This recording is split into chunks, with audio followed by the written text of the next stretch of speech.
Hello भैया, सुन रहे हैं आप? ओ भाई साहब, जल्दी कीजिए, मुझे लेट हो रहा है। शराफत नाम की भी कोई चीज होती है, घर ही बनाकर बैठ गए हो। इग्नोर करने की भी हद होती है यार। अरे सुनाई दे रहा है कि नहीं आपको कुछ?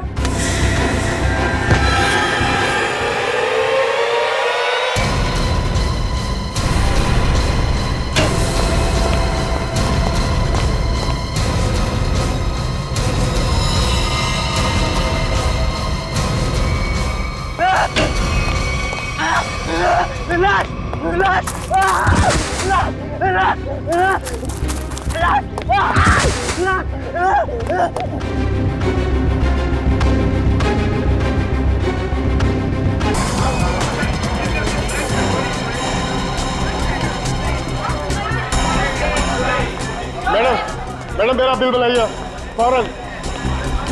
सुनिए सुनिए, जरा शांत हो जाइए। देखिए, यहाँ पर खून हुआ है।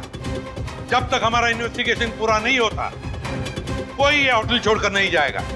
मैडम आप भी ध्यान में रखिए, कोई भी गेस्ट नहीं जाएगा यहाँ से, समझे?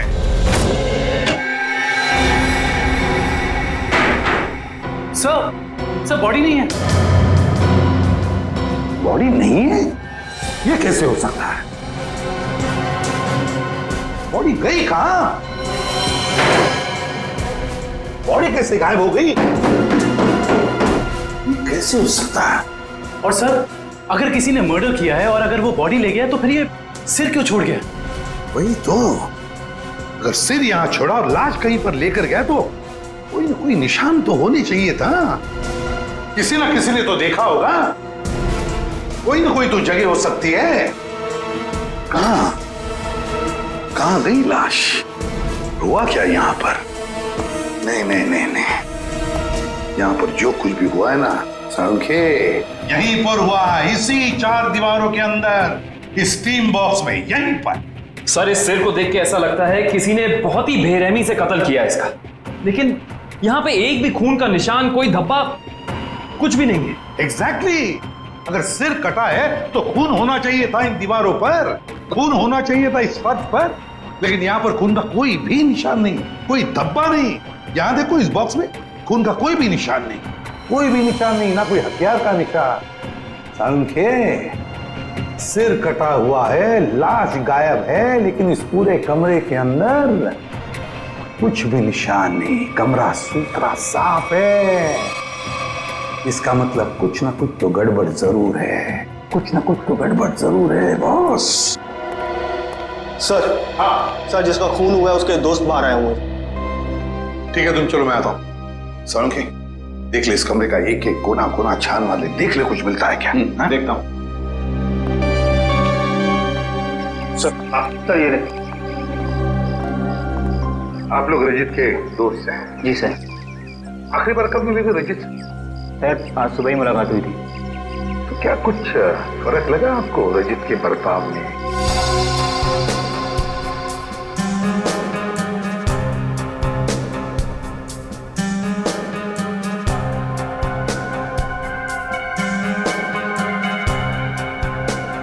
सर, ऐसी तो कोई बात नहीं है। इनफैक्ट हम जिम से साथ में ही आ रहे थे। कॉरिडोर में मेरी उससे बात भी हुई। बहुत फ्रेश और बहुत खुश लग रहा था वो। अरे रजित, कैसी रही तुम्हारी मसाज? हाँ, हल्का महसूस कर रहा हूँ। सेमिनार के लिए आए पर ऐसा लग रहा है वेकेशन के लिए आए हैं। लग रहा है तुम वाकई में वेकेशंस के लिए ही आए हो। यार कहीं सेमिनार में सो मत जाना। नहीं, मैं आधे घंटे के लिए स्टीम बात कर लूँ, फिर टॉक्सिन्स भी क्लीन हो जाएंगे और मैं फ्रेश भी लगूंगा। सर, उसके बाद हम दोनों यहाँ स्टीम रूम में आए और वो स्टीम रूम का अटेंडेंट रिकी, सर रिकी ने ही स्टीम रूम तैयार किया था रजित के लिए। Good morning sir. Good morning Ricky. 10 बजे का अपॉइंटमेंट है मेरा। Yes sir. सर आप साइन कर दीजिए। Thank you sir. आइए सर।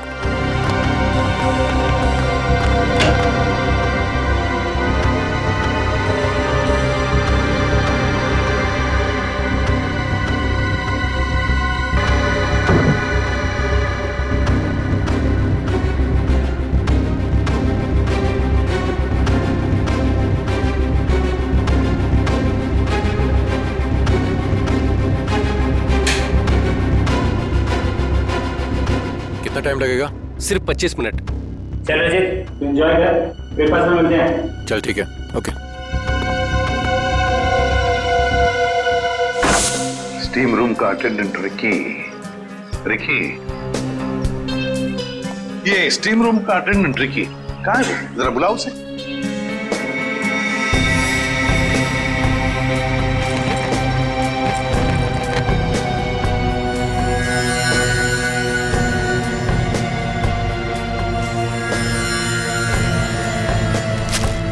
सर वो जब से हादसा हुआ है तब से गायब है। रिकी इस रिसोर्ट में कहीं नहीं।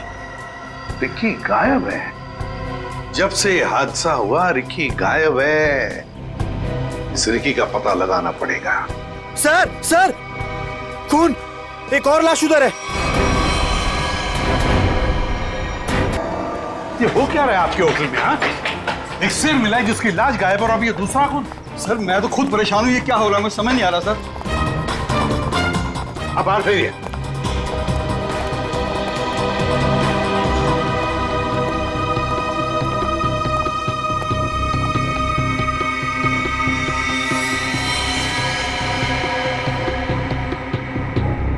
छाती में दो वार किए हैं।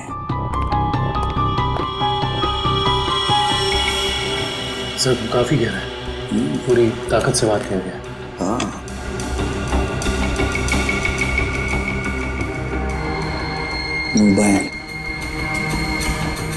Correct sir. देखो फिंगरप्रिंट चेक करो इस पर। सर, हाँ, ये खाली ब्रीफकेस? स्टील की ब्रीफकेस, वो भी खाली। जरूर इसमें कुछ ऐसा सामान था जिसकी वजह से शायद इसे मारा गया। सर, ये 2 ग्लासेस। दो ग्लासेस?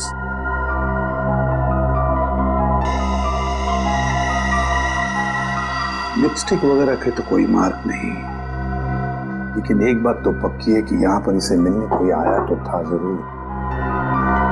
कोई ऐसा आदमी जिसे ये शायद जानता था,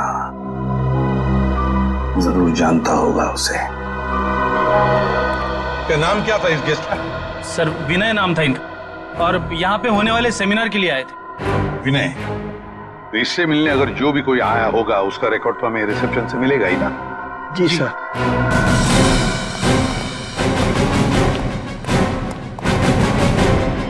देखो विनय के बारे में और कुछ जानना चाहते हैं हम लोग। ये विनय कब आया था यहाँ पर? सर मिस्टर विनय ने आज सुबह ही चेक इन किया था हमारे रिजॉर्ट में, करीब 8 बजे। 8 बजे? जी। अकेले ही आया था या कोई साथ में भी था उसके? अब नहीं सर, वो अकेले ही थे। उनके रूम में कोई बाहर से विजिटर आया था? नहीं सर, बाहर से तो कोई नहीं आया था, लेकिन उनके सेमिनार से उनके रूम में कोई गया हो तो उसका पता नहीं हमें। अच्छा, विनय के बारे में कुछ खास बात याद आती है तुम्हें? मेरा मतलब है कुछ भी, यू नो? आपके रिसोर्ट में इस ब्रीफकेस के लिए कोई पर्सनल लॉकर है? आई एम सॉरी सर, हमारे रिजॉर्ट में ऐसी कोई फैसिलिटी नहीं है। ओके। हाँ सर, उनके पास एक छोटा सा स्टील का ब्रीफकेस था जिसे वो कुछ ज्यादा ही संभाल के रख रहे थे, और उसके लिए उन्होंने पर्सनल लॉकर के बारे में भी पूछा, बट सर हमारे रिजॉर्ट में ऐसी फैसिलिटी नहीं है। स्टील का ब्रीफकेस? लगता है ये वही स्टील का ब्रीफकेस है जो हमें उसके बेड पर से मिला है। जरूर उसके अंदर कोई कीमती, कोई इंपॉर्टेंट सामान होगा। सर ऐसा भी तो हो सकता है कि इस विनय की मौत का यही कारण हो। हाँ सर, विनय के रूम में कोई होटल के बाहर से नहीं, होटल के अंदर से आया था, और दोनों साथ में ही बैठे थे। सर। हाँ करण। सर इस फोन पर जो फिंगरप्रिंट थे उसे उठा लिया सर। Very good. देखते हैं आखिरी फोन किसका था। पार्टनर? जरूर किसी पार्टनर ने फोन किया था विनय को। पता लगाना पड़ेगा है कौन ये पार्टनर।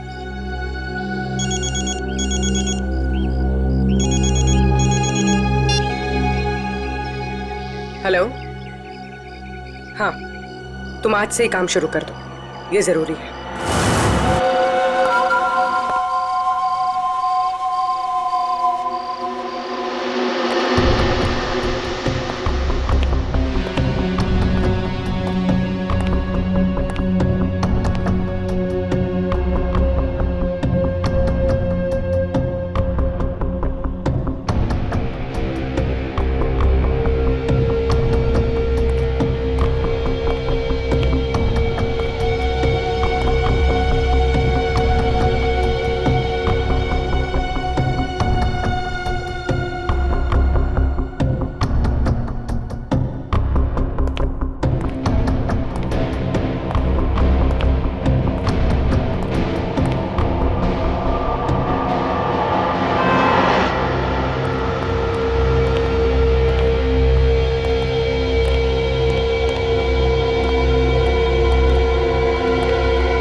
दरवाजा खोलो जिया।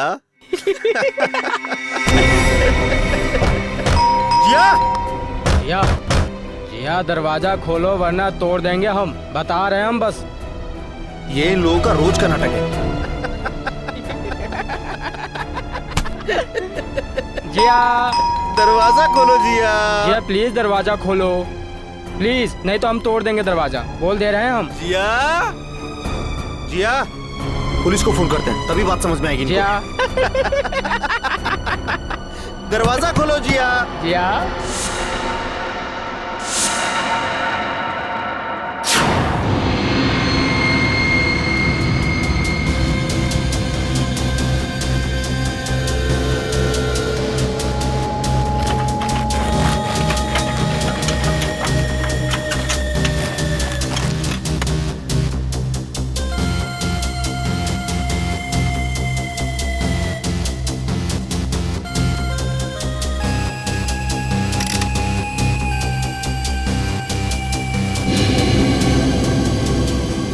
सर। हाँ तारिका। सर इसकी खोपड़ी में एक अजीब बात है। अच्छा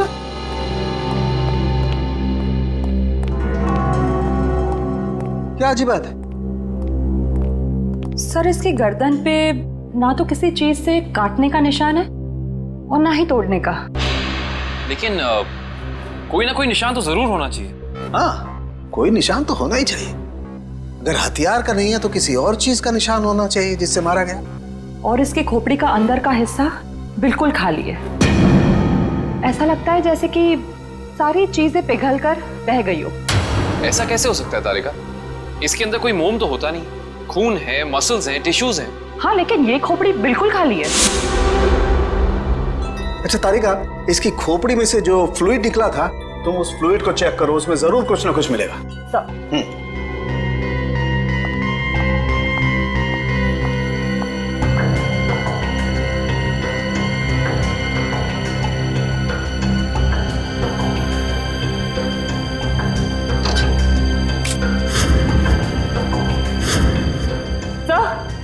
ये देखिए।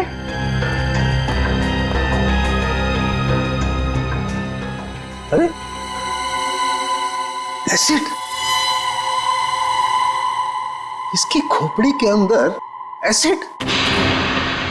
सर इसका मतलब है एसिड या किसी केमिकल से इसके सर के अंदर के हिस्से और इसके शरीर को पिघला दिया गया और फिर स्टीम बॉक्स के ड्रेन पाइप से बाहर निकाला गया। हाँ और वो भी 30 मिनट के अंदर। सर ये कैसे हो सकता है? हमने तो पढ़ा था कि कॉन्सेंट्रेटेड एसिड में किसी भी बॉडी को पिघलने के लिए कम से कम 20 घंटे लगते हैं। You're right, श्रेया, 20 घंटे ही लगने चाहिए, लेकिन इस केस में ऐसा नहीं हुआ। एक और बात, इस ड्रेन पाइप में मुझे कैल्शियम फॉस्फेट जिससे इंसान की हड्डियां बनती हैं वो और कुछ टिश्यूज के टुकड़े मिले हैं। मुझे लगता है जिस एसिड से इस आदमी के शरीर को पिघलाया गया है ये एसिड किसी की इन्वेंशन है, कोई नई खोज। हाँ सर, उस बॉटल के निचले हिस्से से जो निशान बना था जिस केमिकल से, वो भी एसिडिक है और हमारे किसी केमिकल से मैच नहीं करता। लेकिन सर, अगर इस एसिड ने रजीत की बॉडी को पिघला दिया तो फिर वो स्टीम बॉक्स क्यों नहीं पिघला? वो इसलिए क्योंकि ये एसिड किसी मेटेलिक चीज को नहीं पिघलाता है और इसीलिए इस एसिड को कांच की बोतल में रखा गया था। सर फिर तो उसे बहुत दर्द हुआ होगा। नहीं वंश, मुझे नहीं लगता है इसे दर्द महसूस हुआ होगा। क्यों सर? क्योंकि श्रेया पहले इसे बेहोश कर दिया गया था। मतलब पहले इसे बेहोश किया गया फिर मारा गया, उसके बाद स्टीम बॉक्स की ड्रेन पाइप से बहा दिया गया। बहुत ही डरावना और भयानक तरीका है किसी की जान लेने का। हाँ और बहुत ही अजीब भी। ये सब कैसे किया गया होगा, ये कौन सा एसिड है, ये सब पता लगाने के लिए मुझे थोड़ा वक्त लगेगा। लेकिन सर, अगर ये किसी का आविष्कार है, नई खोज है, तो जाहिर सी बात है उसने इसके पेटेंट को रजिस्टर करवाया होगा। बिल्कुल करवाया होगा। इंटरेस्टिंग। इसका मतलब जिसने भी पेटेंट रजिस्टर करवाया है उसकी सारी इंफॉर्मेशन हमें गवर्नमेंट ऑफिस से मिल सकती है। हेलो, क्या रजीत का? ओके। अभी पता चला है कि विनय ने जिस पार्टनर वाले नंबर पे फोन किया था वो और किसी का नहीं बल्कि रजीत का नंबर था। इसका मतलब विनय और रजीत एक दूसरे को जानते थे और रिजॉर्ट में विनय के कमरे में हमें जो 2 ग्लासेस मिले थे उनमें से एक ग्लास शायद रजीत का था। अब तो विनय के घर वालों से ही पता करना पड़ेगा। पर नहीं है, तोड़ दो दरवाजा।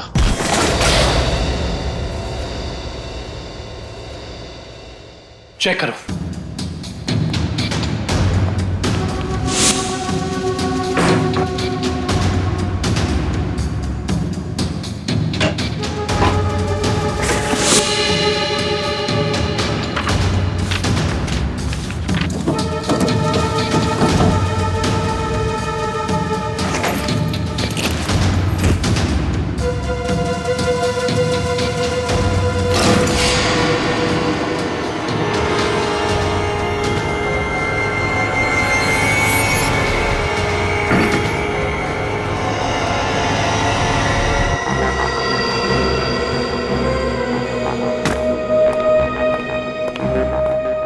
ये बॉटल देखो, इसका नीचे का हिस्सा बिल्कुल वैसे ही है जैसा निशान हमें रिजॉर्ट के स्टीम रूम में मिला। तो इस केमिकल से रिकी ने रजीत की बॉडी पिघलाकर उसका खून कर दिया है। हाँ, लेकिन एक स्टीम रूम का अटेंडेंट किसी को इतनी चालाकी से नहीं मार सकता। ये उसके दिमाग का काम हो ही नहीं सकता। कोई है जो उससे ये करवा रहा है। कौन करवा सकता है ये सब? इसका जवाब तो रिकी देगा। हाँ, और उसके लिए रिकी का मिलना बहुत जरूरी है। चलो बाहर लोगों से पूछते हैं, शायद उसे जाते हुए किसी ने देखा। एक्सक्यूज मी, आप लोग सब यहीं आसपास रहते हैं?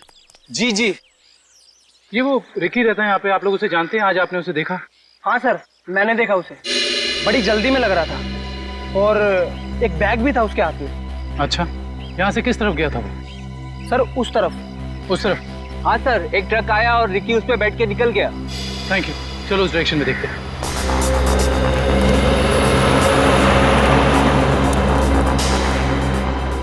ये देखो, यहाँ पे रेत गिरी है, शायद ट्रक से गिरी होगी। इसका मतलब जिस ट्रक में रिकी गया वो ट्रक बिल्डिंग मटेरियल लेके जा रहा था। यहाँ आसपास कुछ कंस्ट्रक्शन चल रहा है, ढूंढना पड़ेगा।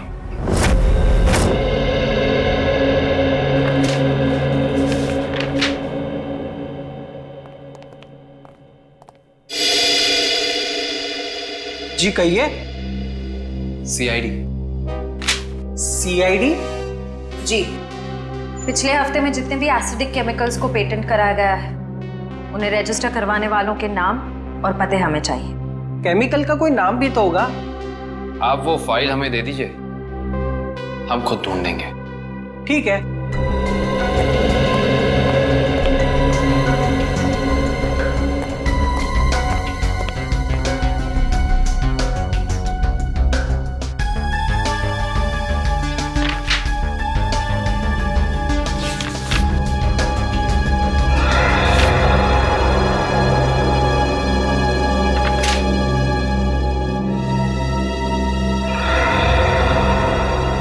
ये देखो, ये एसिड हाइड्रोवर्क्स नाम की एक कंपनी ने रजिस्टर कराया है और इस कंपनी के मालिक हैं रजित और विनय। इसलिए विनय के सेल फोन पे रजित का नंबर पार्टनर के नाम से सेव था। रजित अपने खोज से मरा और उसका पार्टनर विनय एक बंद कमरे में मरा हुआ मिला। इंटरेस्टिंग। ये केस तो और भी ज्यादा उलझता जा रहा है।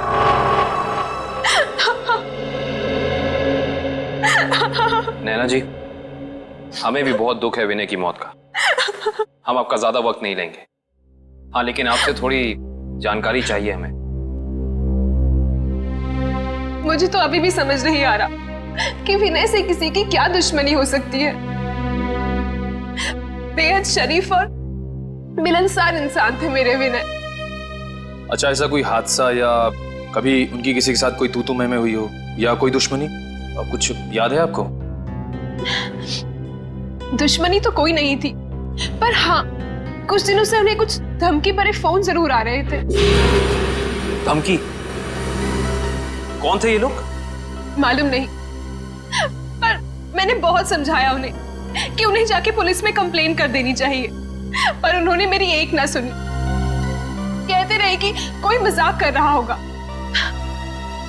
सीरियसली लिया ही नहीं इस बात को। नैना जी, आप हमें हाइड्रो वर्क्स के बारे में क्या बता सकती हैं? हमारी इंफॉर्मेशन के हिसाब से विनय और रजीत दोनों पार्टनर्स थे और इन दोनों ने मिलकर एक बहुत ही खास केमिकल की खोज की थी। देखिए, मैं बस इतना जानती हूँ कि वो दोनों साथ में काम कर रहे थे, बस। देखिए नैना जी, उसी केमिकल का इस्तेमाल करके पहले किसी ने रजीत को और फिर विनय को मार डाला। ऐसा कैसे हो सकता है? वो केमिकल तो विनय अपने साथ लेकर जाने वाले थे एक ब्रीफकेस में। उन्हें सेमिनार में कुछ पेपर सबमिट करने थे और वहीं उन्हें रजित से भी मिलना था। अच्छा नैना जी, क्या पहले कभी ऐसी कोई घटना हुई है जिससे हमें कोई सुराग मिल सके? ऐसा कुछ खास तो नहीं, पर हाँ, कॉलेज के दिनों में जब वो जूनियर कॉलेज में पढ़ते थे तब कुछ तो केस हुआ था जिसकी वजह से उन्हें कॉलेज से रेस्ट्रिकेट कर दिया गया था। अच्छा, वो केस क्या था, कुछ उसके बारे में पता है आपको? देखिए, मैं ज्यादा कुछ नहीं जानती, पर बस इतना पता है कि कुछ तो केस हुआ था जिसकी वजह से उन्हें रेस्ट्रिकेट कर दिया गया था बेवजह। कौन सा कॉलेज था ये? GRN college. Thank you. Vinay और रजीत के खून का इस कॉलेज की घटना से क्या संबंध है, पता करना पड़ेगा।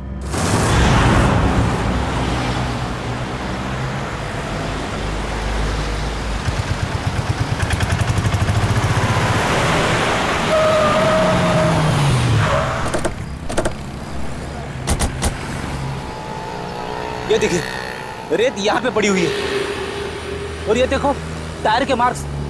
इसका मतलब ट्रक यहाँ पे आके रुक गया था, लेकिन ये कंस्ट्रक्शन का काम भी तो बंद है। यही वजह है कि अब हमें ये पूरी जगह चेक करनी होगी। आओ अंदर चलकर देखते हैं।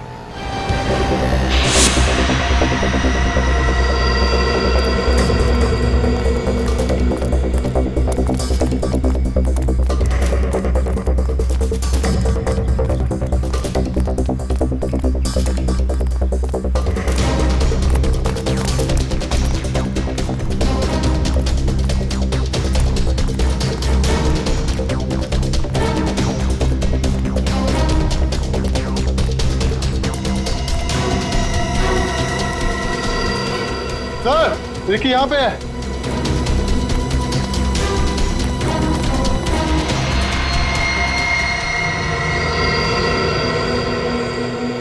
रिकी, रिकी, ये तो ठंडा पड़ गया।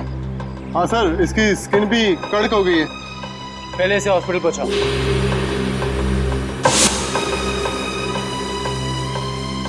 इशिता, एम्बुलेंस बुलाओ।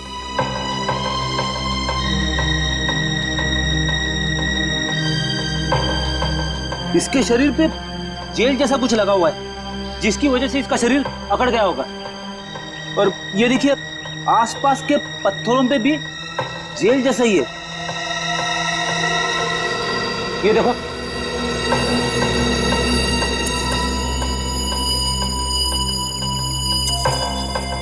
ये जेल क्या है इसके बारे में तो पता करना होगा।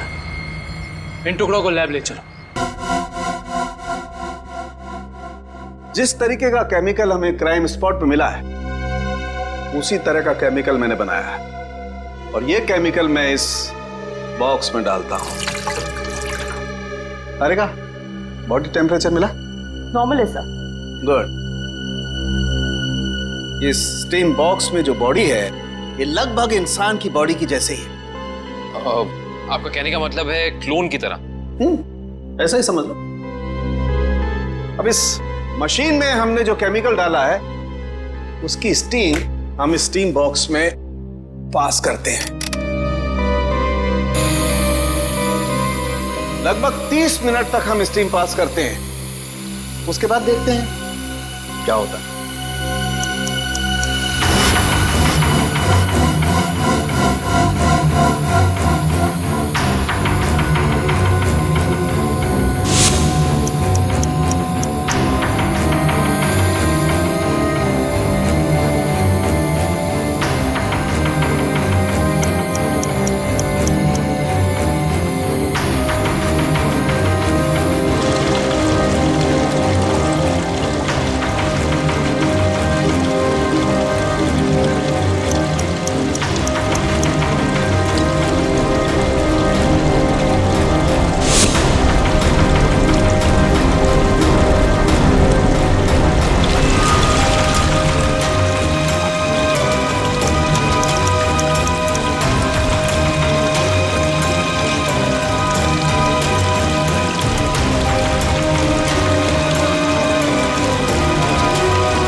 गजब हो गया सर, 30 मिनट में पूरी बॉडी डिसॉल्व हो गई।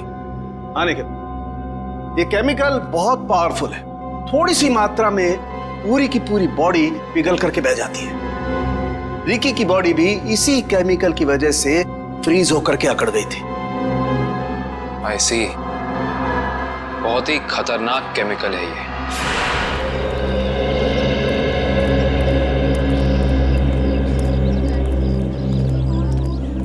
एक्सक्यूज मी, हम लोग सीआईडी से 2005 के केस के सिलसिले में आपसे थोड़ी पूछताछ करनी थी। 2005? ये तो बहुत पुराना केस है, लगभग 9 साल पुराना। आप रमेश जी से पूछिए, वो यहाँ के सीनियर हैं। Thank you. रमेश जी, हम लोग सीआईडी से 2005 में एक घटना हुई थी जिसमें रजित और विनय का नाम आया था। रजित और विनय?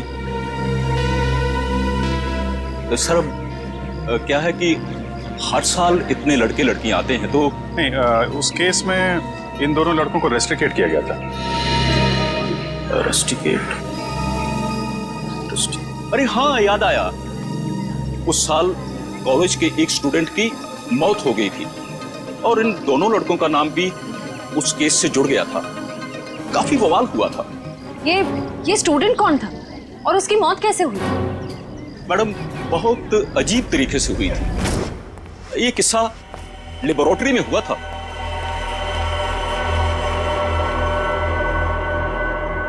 इतनी देर तक कौन काम कर रहा है? कौन काम कर रहा है?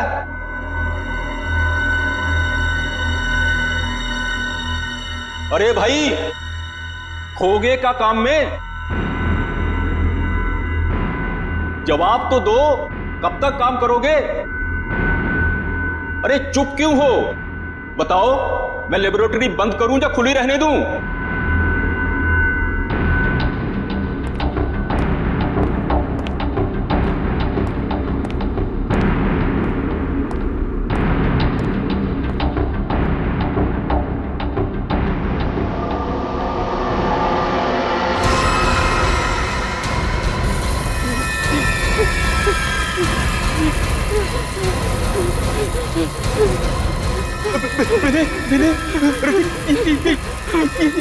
ये देखो संपत को क्या हो रहा है?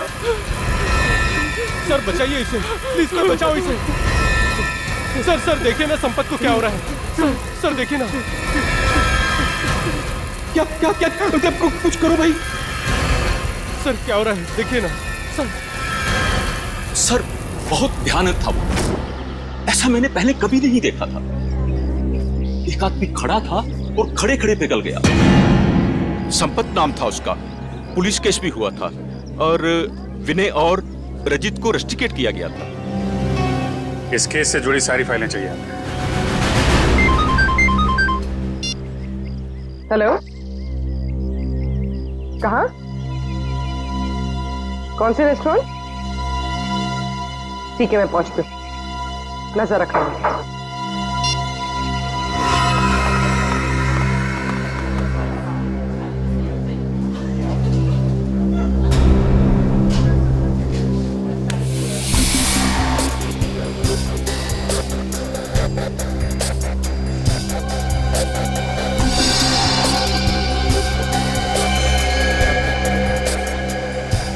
मजा तो आता है यार। अरे काहे का मजा यार? पता है, रात को जैसे ही जाते हैं ना उसके घर के सामने, तभी चौकीदारों को पटाना पड़ता है।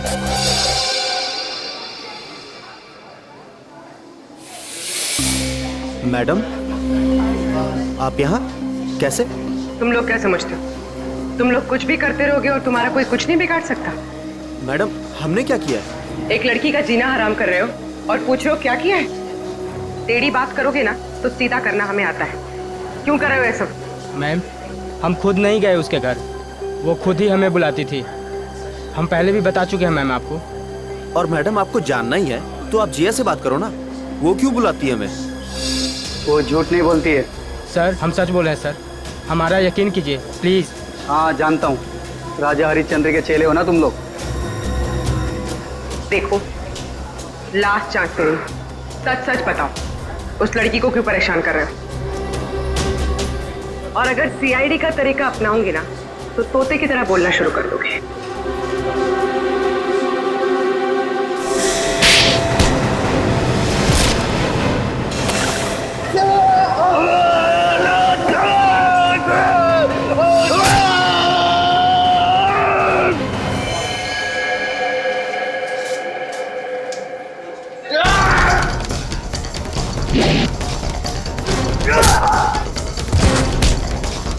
लड़कियों को छेड़ता है।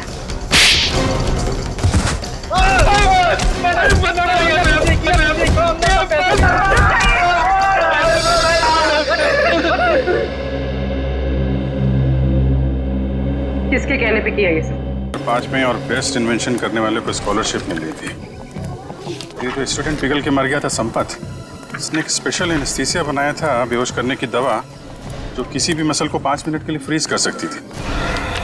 और ये रजित और विनय, इन्होंने एक ऐसा केमिकल बनाया था जो किसी भी चीज को 30 मिनट के अंदर पिघला सकती थी। सर ये देखिए।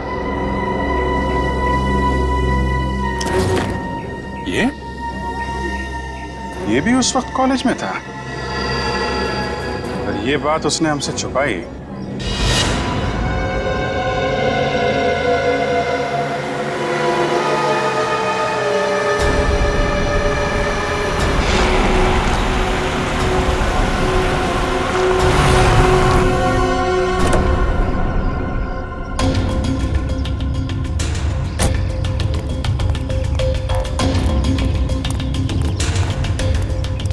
पैसे लिए? हाँ, ये देखो।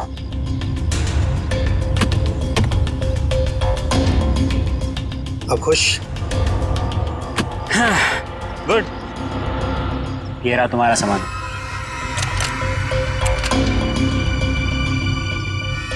तो ये है दुनिया का सबसे बड़ा आविष्कार, जो अब मेरा होगा। बिल्कुल तुम्हारा है। Thank you. वेलकम।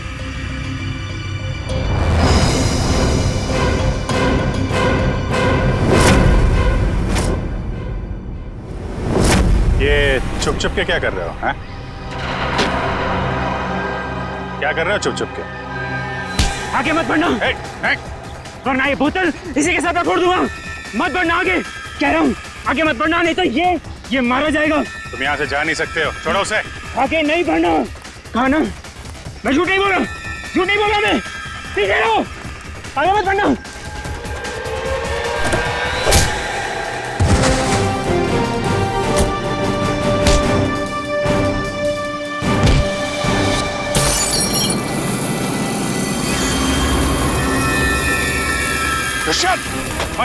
हॉस्पिटल लेकर आओ जल्दी।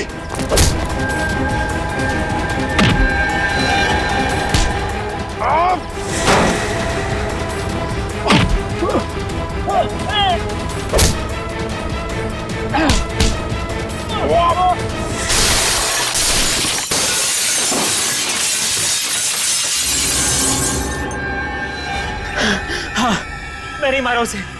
मैंने और रजित के केमिकल का इस्तेमाल करके मैंने संपत को लैब में मार डाला। रेतेन, तुम यहाँ क्या कर रहे हो? और संपत के बनाए हुए केमिकल पर अपना नाम डालकर मैंने उसे भेज दिया। क्यों किया तुमने ऐसा? मुझे पैसों की जरूरत थी। मेरे खर्चे पूरे नहीं पड़ रहे थे। और जब मुझे पता चला कि संपत ने एक ऐसे केमिकल का आविष्कार किया जिससे बॉडी फ्रीज हो जाती, उसकी इंटरनेशनल मार्केट बहुत ज्यादा थी। उससे वो केमिकल हासिल करने के लिए मैंने उसे भी मार डाला। रजित और विनय को उन्हीं के खोजे हुए केमिकल से मार दिया, और केमिकल बेच के पैसा कमाना चाहते थे, क्यों? हाँ। और इसमें वो स्टीम रूम का अटेंडेंट रिकी, उसने तुम्हारी मदद की थी। हाँ, लेकिन मैंने उसे पैसे दिए थे। इस बॉटल का सारा केमिकल टीम बॉक्स में डाल देना। जैसे ही काम खत्म हो जाए, इस बॉटल को गायब कर देना। चलो। हाँ, समझ गया। चलो निकलो। मैंने पहले विनय को मारा।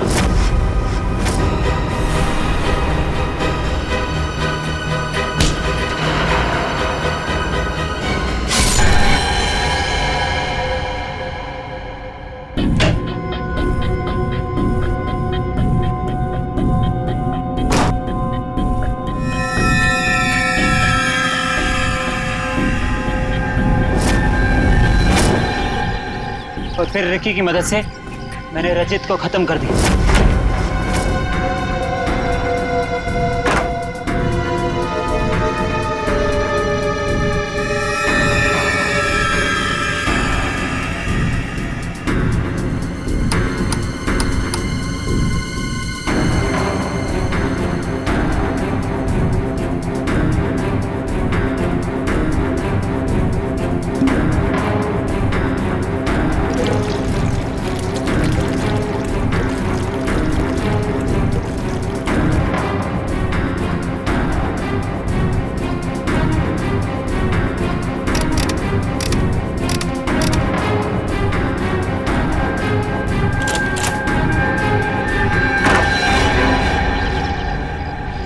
रिकी तो तुम्हारा साथी है ना, फिर उसे मारने की कोशिश क्यों की तुमने? रिकी मुझे ब्लैकमेल कर रहा था। मैं सोच रहा हूँ कि जुबान भी कितनी कीमती चीज है, अगर फिसल जाए तो करोड़ों का नुकसान करा दे, इज्जत गवा दे, फांसी चढ़वा दे। मतलब? वो केमिकल की बोतल मेरे सीने में 2 मर्डर्स के राज बहुत ज्यादा है। जुबान जेल नहीं पाएगी, वजन तो करना ही पड़ेगा। लो पैसे पकड़ो और अपना मुंह बंद रखो, समझे? उसी केमिकल से मुझे डरा रहा था। क्या करता? जरूरत थी और मजबूरी। Shut up!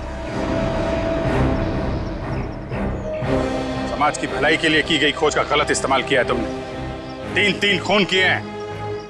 तुम जैसे लोगों के लिए कानून ने भी एक खोज की है, फांसी। आप लोगों को जरा सा भी एहसास नहीं हुआ कि आप लोग सब मिलकर एक अकेली लड़की के साथ इतनी नाइंसाफी कर रहे थे? कोई इस तरह से परेशान करता है किसी को? बोलिए। सॉरी मैडम, ये रमेश जी को अपना फ्लैट बेचना था और उन्हें अच्छा बायर भी मिल गया था, इसीलिए सब। और मैडम, जिया घर खाली करना भी नहीं चाह रही थी और उसके लीज एग्रीमेंट को खत्म होने में अभी टाइम था। मैडम, ये रमेश जी ने एक दिन आकर हमें अपनी तकलीफ बताई और हमसे हेल्प मांगी। तो आप लोग ने मिलकर ये ड्रामा किया, एक लड़की के कैरेक्टर पर कीचड़ उछाला। आप लोग ऐसा कर कैसे सकते? और रमेश जी, आप पैसों के लालच में इंसानियत भूल गए। सॉरी मैडम, मुझसे गलती हो गई, अब ऐसा नहीं होगा। जिया अब यहीं रहेगी, इसी फ्लैट में।